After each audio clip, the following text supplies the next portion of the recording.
Hayo ndio majukumu ambayo tukiyasimamia ipasavyo, jumuiya hii itaondoka kwenye hali ya kutiliwa mashaka juu ya uwepo wake. Hata tulipomaliza tu uchaguzi juzi, uchaguzi wa serikali, siku moja nikakutana na Dodoso ofisini kwetu, ofisi ya CCM ya wilaya. Niko na katibu wa chama, ninauliza ni mbinu gani zitumike ili jumuiya ya wazazi iwe hai na mvuto kama jumuiya ya vijana wa nchi. Mimi binafsi nilishangaa kwa sababu gani? Jumuiya hii ya wazazi kwenye wilaya hii, mimi kwa haraka najua iko hai na ilishiriki shughuli za uchaguzi, kazi zote ilifanya, na sisi viongozi wa wilaya tuligawana kila mtu na kazi yake.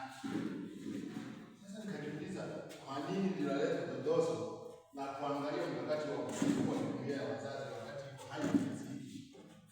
Nikagundua kwamba yaweza kuwa wilaya ya Mbogwe jumuiya iko hai, lakini zipo wilaya ambazo zimepelekea Dodoso hili litengenezwe.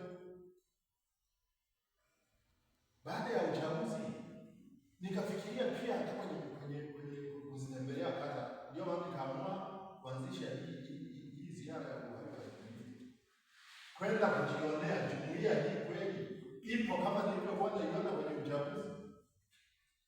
Sasa leo hapa nimejionea mwenyewe.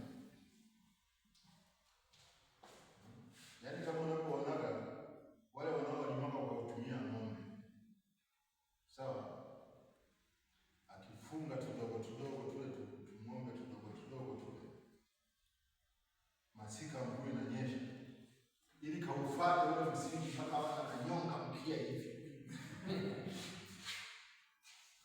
Kwa hiyo inaonekana kabisa jumuiya yetu kwenye kata hii ni ya kunyonga mpaka na mkia ndio ifanye kazi. Sisi moyo kiukweli, watu wanaanza haja.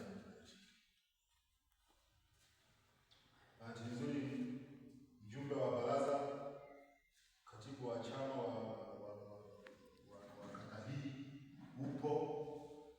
Hali ya jumuiya yetu kwenye kata ya Nanda zote hali. Nitumie nafasi hii